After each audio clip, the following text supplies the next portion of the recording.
आप सभी छात्रों का स्वागत है। तो छात्रों, आज की इस वीडियो में हम आपको एमपी बोर्ड कक्षा 10वीं जो आपका विषय हिंदी है उसका 13 सितंबर यानी कल जो आपका विषय हिंदी का त्रैमासिक परीक्षा सत्र 2023-24 है उसके लिए complete real question paper with complete solution बताने वाले हैं। तो छात्रों, करते हैं वीडियो को स्टार्ट।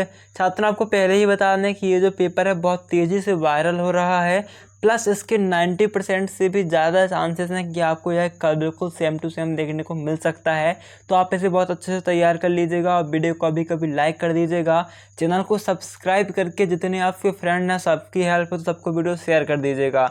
अभी करते हैं वीडियो को स्टार्ट। यहाँ पर आप देख सकते हो कक्षा है 10वीं विषय हिंदी त्रैमासिक परीक्षा 2023-24। समय रहेगा 3 घंटे। पूर्णांक यहाँ पर से आप देख सकते हो, महत्वपूर्ण निर्देश भी यहाँ पर से आप पढ़ सकते हो। अभी प्रश्न उत्तर देख लेते हैं। सबसे पहले आपका प्रश्न क्रमांक 1 का सही विकल्प चुनकर लिखिए, जिसके उत्तर हमने आपको ऑलरेडी बता दिए थे, पर एक बार फिर से देख लेते हैं। पहला जो क्वेश्चन है यहाँ पर है हिंदी पद्य के पद्य साहित्य का दूसरा काल है, तो भक्ति काल राइट उत्तर है। आलंबन और उद्दीपन का संबंध विभाव से है। नेताजी का चश्मा पाठ की विधा है, तो ध्यान रखिएगा छात्रों, इसमें आपको कहानी टिक करना है। सूरदास के गुरु थे, एक क्वेश्चन आता है तो आपको बल्लवाचार टिक करना है। दो शब्दों को अपने विभक्ति चिन्हों को छोड़कर आपस में मिलना कहलाता है, तो क्या कहलाता है? यह कहलाता है आपका समास कहलाता है। यह आपको आंसर में लिख देना है। अगला प्रश्न है माँ ने भोलानाथ के घाव पर क्या लगाया था, तो पिसी हुई हल्दी। इसके बाद छात्रों आपका दूसरा प्रश्न है जो कि रिक्त स्थान में सही विकल्प चुनकर लिखिए। तो यहाँ पर आपका फर्स्ट क्वेश्चन है रघुकुल में देवता, ब्राह्मण, ईश्वर, भक्त और खालिस्तान का वध नहीं किया जाता था, तो गाय का वध नहीं किया जाता था। अगला प्रश्न है अभिनय तत्व की प्रधानता खालिस्तान काव्य में होती है, तो यह दृश्य काव्य में होती है। फिर है प्रेमचंद खालिस्तान कवि हैं, तो प्रेमचंद एक कथाकार हैं, है ना। कैसे हैं? कथाकार नहीं, कथा का निर्माण करते हैं। फिर बाल गोविंद की मौत उन्हीं के खालिस्तान हुई, अनुरूप या विपरीत, तो उन्हीं के अनुसार हुई थी, यह नहीं जैसे उन्होंने चाहा था वैसे हुई थी, तो अनुरूप हुई थी। फिर चौराहा में खालिस्तान समास है, तो चौराहा में आपका द्विगु समास हो जाएगा। गंतोक से 149 किलोमीटर की दूरी पर योमतांग था। अगला प्रश्न है सही जोड़ी बनाइए में आत्मकथ्य, तो यह जयशंकर प्रसाद की रचना है। 3 वर्णों का मेल, तो भाई गण होता है। एकमात्र सहारा के लिए मुहावरा अंधे की लाठी हो जाएगी। अलंकार की बात करें तो यह कविता का आभूषण होता है। कैप्टन चश्मे वाले की प्रतिमा पर चश्मा था। और साना साना हाथ जोड़ी है जयशंकर प्रसाद से आपका मैच हो जाएगा, यह इनकी रचना हो जाएगी। इसके बाद है एक वाक्य में उत्तर दीजिए। तो छात्रों आपका यहाँ पर पहला प्रश्न है भोलानाथ अपने पिताजी को क्या कहकर बुलाते थे, तो बड़े अच्छे से याद रखिएगा, बाबूजी कहकर बुलाते थे। क्या कहकर बुलाते थे? बाबूजी। अगला प्रश्न है बरखा के बंद होते ही बाग में क्या नजर आए, तो आपको लिख देना है बहुत सारे बिच्छू। क्या नजर आए? बहुत सारे, या फिर लिख सकते हो ओनली बिच्छू बस, है ना। बहुत सारे बिच्छू नजर आए।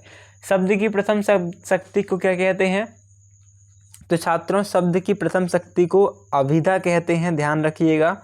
क्या कहते हैं? अभिधा कहते हैं। फिर दिल्ली चलो नारा किसने दिया था, तो सुभाष चंद्र बोस जी ने दिया था। किस काव्य में पूर्व पर संबंध नहीं होता है, तो मुक्तक काव्य में इसका उत्तर रहेगा। 36 भाग 2 में संग्रहित सूर के 4 पद कहाँ से लिए गए हैं, तो भ्रमर गीत से लिए गए हैं। कहाँ से? भ्रमर गीत से। सत्य सत्य देख लेते हैं। तो आपका पहला जो है परशुराम के बरसे को देखकर लक्ष्मण भयभीत हो गए, ये आपका सत्य रहेगा। रामचरितमानस काव्य है, सत्य है। रस के सात अंग होते हैं, यह सत्य है, सत्य है, सत्य है। और फिर गंतोक मेहनत के बादशाहों का शहर है, यह कथन भी आपका सत्य रहेगा। अभी प्रश्नोत्तर की बात करें तो आपका पहला प्रश्न है 6वां में पद्य साहित्य से आप क्या समझते हैं, लिखिए। और छायावाद की 2 विशेषताएं लिखिए। तो देखो इसका उत्तर आपको बोल के बता रहे हैं, बाकी सब लिखित बताएंगे। छायावाद की 2 विशेषताएं क्या हो जाएंगी आपका, नारी शिक्षा को बढ़ावा दिया गया और प्रकृति के प्रति प्रेम प्रकट किया गया। ठीक है। अगला है 7वां प्रश्न जयशंकर प्रसाद की 2 काव्यगत विशेषताएं लिखिए। अथवा में है महाकवि सूरदास का स्थान साहित्य में स्थान लिखिए। पहले प्रश्न देख लेते हैं, फिर आपको उत्तर बताएंगे। 8वां प्रश्न है गोपियों के अनुसार राजा का धर्म क्या होना चाहिए। और अथवा है कवि जयशंकर प्रसाद आत्मकथा लिखने से क्यों बचना चाहते थे। इसके बाद 9वां प्रश्न है आपका अवधी भाषा आज किन किन क्षेत्रों में बोली जाती है। और फिर इसका अथवा है लक्ष्मण ने वीर योद्धा की क्या क्या विशेषताएं बताई। 10वां प्रश्न काव्य की परिभाषा लिखिए और अथवा में विभाव किसे कहते हैं, यह कितने प्रकार के होते हैं। तो अभी इन प्रश्नों के उत्तर आपको बता देते हैं। यहाँ पर से आप देख सकते हो काव्यगत विशेषताएं। तो पहला आ जाएगी समर्था का संदेश, आपको पूरा नहीं लिखना है, बस आपको ये पॉइंट लिखना है समर्था का संदेश, और दूसरा रखना है छायावाद के जनक, है ना। अगला प्रश्न था गोपियों के अनुसार राजा का धर्म क्या होना चाहिए, तो इसका उत्तर आप देख सकते हो। तो इसके अनुसार राजा का धर्म प्रजा के हित का पूरा ध्यान रखना होना चाहिए, प्रजा को किसी प्रकार से नहीं सताया जाना चाहिए, राजा का दायित्व प्रजा की भलाई का ध्यान रखना है। अगला प्रश्न लक्ष्मण ने वीर योद्धा की क्या क्या विशेषताएं बताएंगे, तो आप देख सकते हो वीर कभी अपनी वीरता का वर्णन नहीं करते, वीर योद्धा युद्ध स्थल में अपनी वीरता का प्रमाण देते हैं। वीर योद्धा विनम्र, धैर्यवान तथा गंभीर होते हैं, वीर कभी भी अपने ऊपर अभिमान नहीं करते हैं, वीरों में दूसरों के प्रति आदर सम्मान का भाव होता है। फिर आपका जो नेक्स्ट प्रश्न है काव्य की परिभाषा बताइए, तो ये काव्य की परिभाषा है ना। रसात्मक वाक्यम ही काव्य है, और काव्य हमारे भावों विचारों की शाब्दिक अभिव्यक्ति है जो आनंद की अनुभूति कराने वाली होने के कारण संरक्षणीय है। काव्य के दो प्रकार आप देख सकते हो, श्रव्य काव्य और दृश्य काव्य।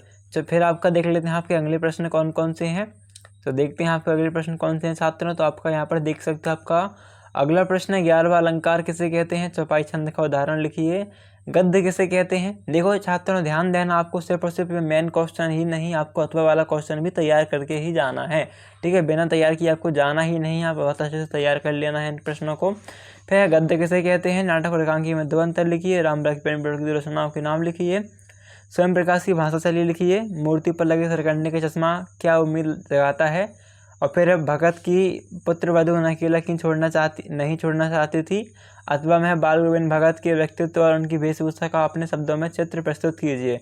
अभी इन प्रश्नों के उत्तर देखते हैं। तो आप यहाँ पर से देख सकते हो, हमने यहाँ तक के उत्तर देख लिए हैं काव्य वाले।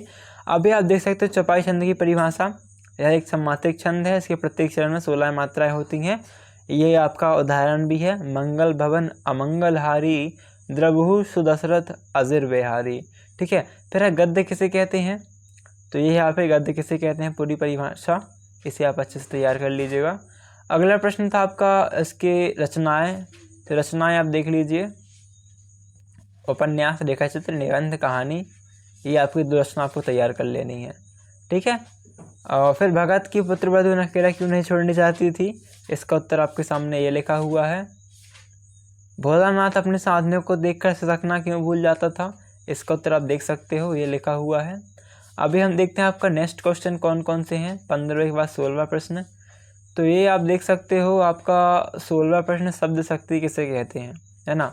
तो किसी शब्द विशेष से उसके विषय का कोई शब्द विशेष जो अपने विषय का बोध कराता हो शब्द शक्ति कहलाता है। ऐसा लिख सकते हो आप। उदाहरण के लिए आप लिख सकते हो, उदाहरण के लिए भौतिक शास्त्र में वेग व चाल, अर्थशास्त्र में मूलधन समय, मूलधन, है ना। ये सब अपने विषय का बोध कराते हैं। 18वां प्रश्न देख सकते हो। फिर 17वां प्रश्न है भोलानाथ अपने साथियों को देखकर सिसकना क्यों भूल जाता है, ये आप देख लीजिए। फिर आपका 18वां प्रश्न है ऊधो तुम ही हो अति बड़ी भागी, संदर्भ प्रसंग सहित व्याख्या करनी है।